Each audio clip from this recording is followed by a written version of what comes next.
Hey everyone, and welcome back. Today, we're talking about weddings, entitlement, and the absolute chaos that happens when a demanding sister-in-law tries to steal something priceless. This story is raw, it's personal, and honestly, it's the kind of revenge fantasy you wish you could pull off in real life. I'm talking about a wedding veil, not just any veil, but a piece of fabric I poured 2 years of my life into, designed to honor my grandmother. When my future sister-in-law, Chloe, decided she deserved it more than me, she had no idea she was about to start a war she couldn't possibly win. This isn't just a story about a ruined wedding accessory, it's about standing up for yourself when your own family tries to belittle you and claim your hard work as their own. Get comfortable, because this spectacular piece of pettiness is about to unfold. Let's dive in. My entitled sister-in-law demanded I give her my hand-stitched wedding veil, saying I didn't deserve it. So I sent it to her wedding with a special lining that ruined everything. My name is Elara, and I have a serious passion for textiles.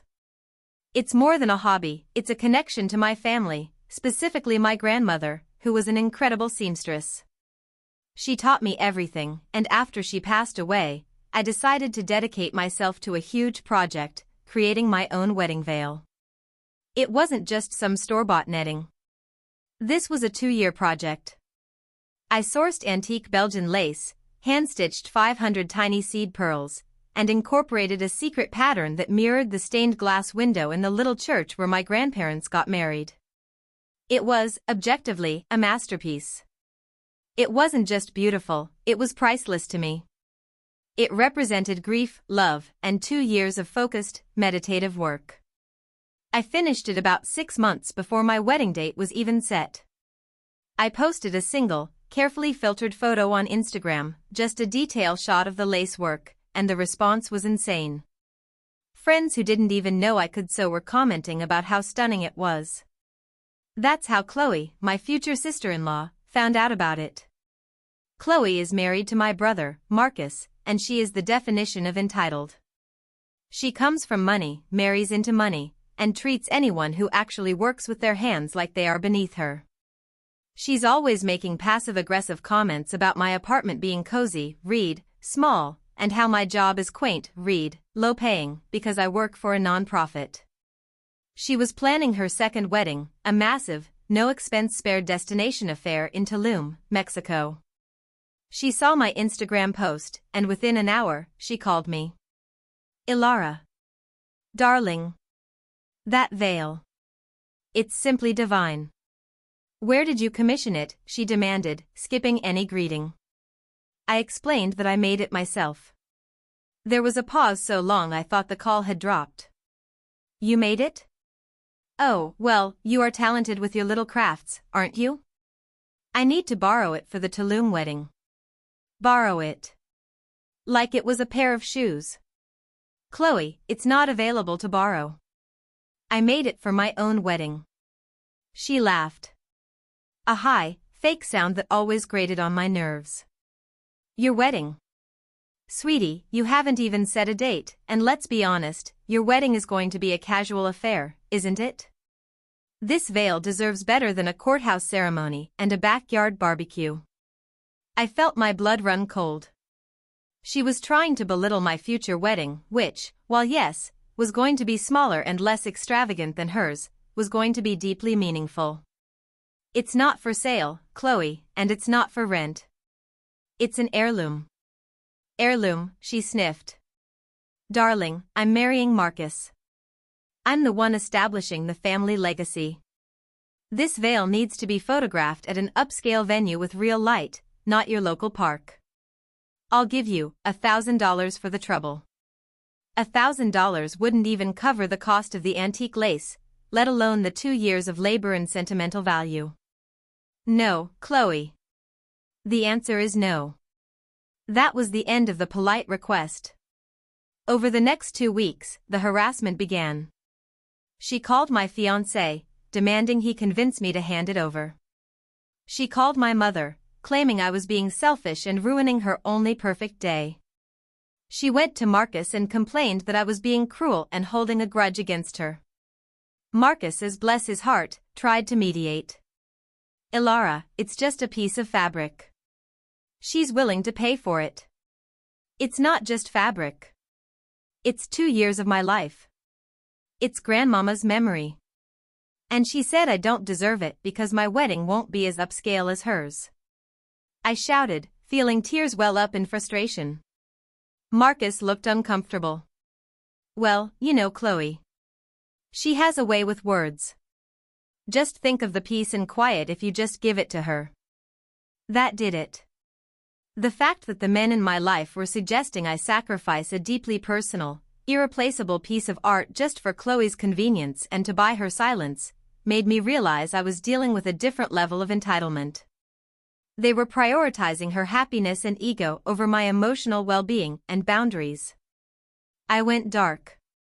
I stopped taking calls from Chloe, and I was icy with Marcus. For a few days, I was paralyzed with fury. I was going to lose this battle, wasn't I? The pressure was mounting, and I knew if I didn't give in, she'd ruin my reputation with the family. But giving in meant betraying grandmama's memory and years of my own work.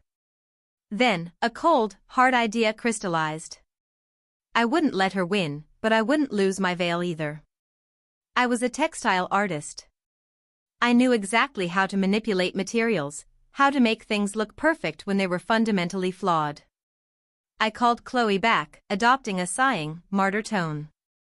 Fine, Chloe. You win. Take the veil. Clearly, the peace of the family is more important than my sentimental attachment. Chloe immediately reverted to her usual condescending self. Oh, finally.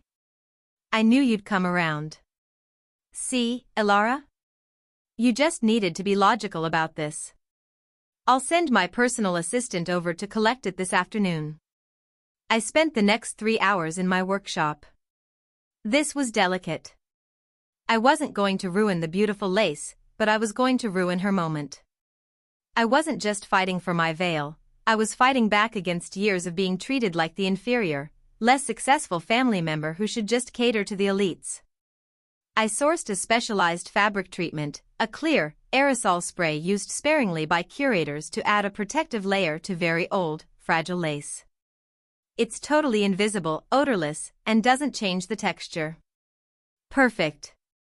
However, if mixed with a specific, very common chemical, like, say, a high SPF sunscreen often found at humid beach resorts, and exposed to high heat and humidity for an extended period, the chemical reaction is disastrous. It creates an extreme electromagnetic charge in the fabric's fibers, turning the lace into a giant, expensive static magnet. It wouldn't stain it or tear it, but it would attract every single microscopic piece of lint, sand, dust, and pollen within a 10-foot radius. It would look instantly filthy and disgusting, cling relentlessly to the bride's hair and body, and refuse to hang properly. I gave the veil a thorough, even coat. I packaged it beautifully in its heirloom box, making sure the notes I included were detailed about how it must be kept cool and dry until the ceremony. Of course, she would ignore those instructions because she assumed I was just being precious. Her assistant picked it up, signed for it, and off it went to Tulum. My revenge plan was set, and I just had to wait. The wedding day arrived. Chloe, being Chloe, live-streamed the whole event for her social circle who couldn't attend the destination wedding. I was watching it from my couch with a huge bowl of popcorn. The ceremony was held on a pristine beach, the heat already shimmering off the sand. Chloe looked incredible, the expensive dress, the perfect hair, the designer jewelry. And there was my veil, pinned flawlessly into her hair. It looked exactly as magnificent as I knew it would. For the first few moments, my heart actually hurt a little, seeing her wear my art. Then, the officiant started speaking, and the sun reached its peak. The heat was relentless. You could practically see the humidity radiating off the camera lens. They were standing there, sweat already beading on their foreheads, and the inevitable started to happen. First, I saw a subtle change. The veil started to droop. Not dramatically, but it lost its crisp, clean shape. Then, as she moved slightly, you could see the sheer, unholy static electricity taking hold. The veil, which was supposed to float elegantly behind her, began clinging to the expensive silk of her dress. And then came the dirt. The subtle, invisible spray, reacting to the heat and the ocean air, had transformed the lace into a magnet for everything around it. Every particle of beach sand kicked up by the wind, every flake of pollen floating in the air, every speck of lint from her dress, and even her own hair, it all instantly stuck to the veil. On a white fabric, even the smallest amount of dust looks awful. On hundreds of thousands of dollars worth of antique lace, it looked catastrophic.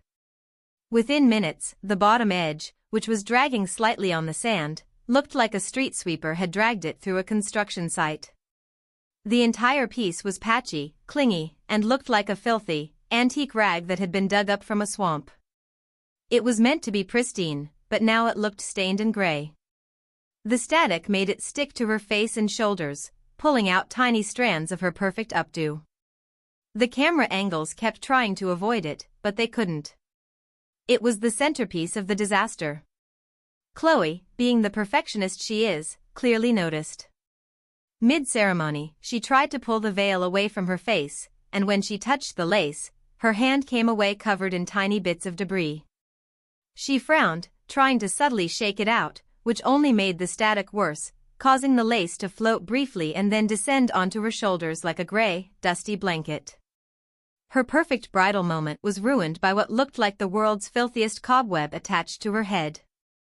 I watched the rest of the ceremony through half-closed eyes, trying not to laugh, feeling a massive wave of vindication wash over me. She had assumed my hard work was nothing but a cheap prop she could steal. She had no idea the complexity involved in making it.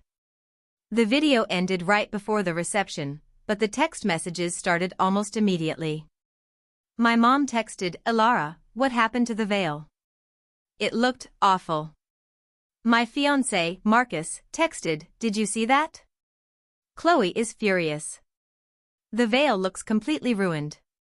I replied to Marcus with feigned innocence, "Oh no. I warned her that type of lace is extremely delicate.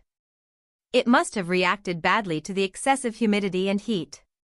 That's why I was going to wear it indoors in a climate-controlled setting." Shame. It was irreplaceable. Then came the texts from Chloe. She didn't call, she was too busy screaming at her wedding planner. "Chloe, what the hell did you do to that veil? It's ruined. It looks disgusting and I'm humiliated. I can't even get it off the dress. It's clinging to everything."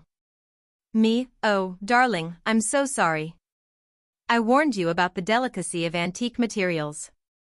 Perhaps the high SPF beach sunscreen and the intense heat caused a chemical reaction?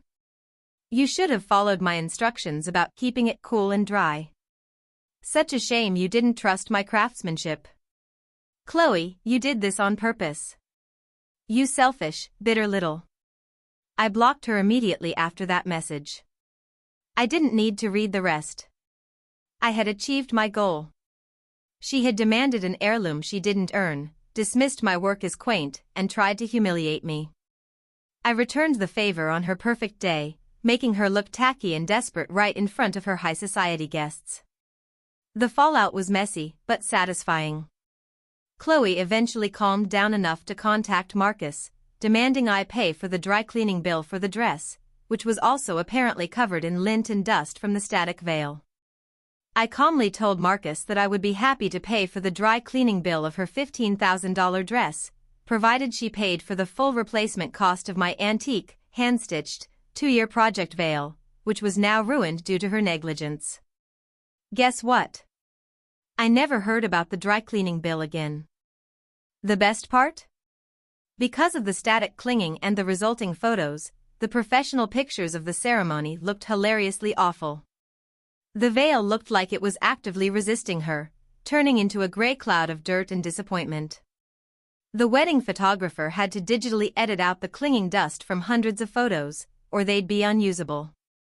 A few months later, I found out that the drama with the veil, combined with other extravagant demands, had caused serious friction between Chloe and Marcus's family.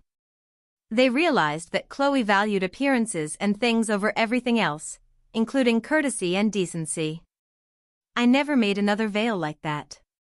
I learned my lesson. Some things are too precious to share, especially with entitled people. I eventually got married in a different, beautiful, simpler dress and wore a beautiful simple headband I made in 2 hours. It was perfect. And you know what? It was mine, and no one tried to steal it. That is a story that delivers. Elara found the most subtle, technical, and publicly humiliating way to enact revenge without ever technically breaking the law.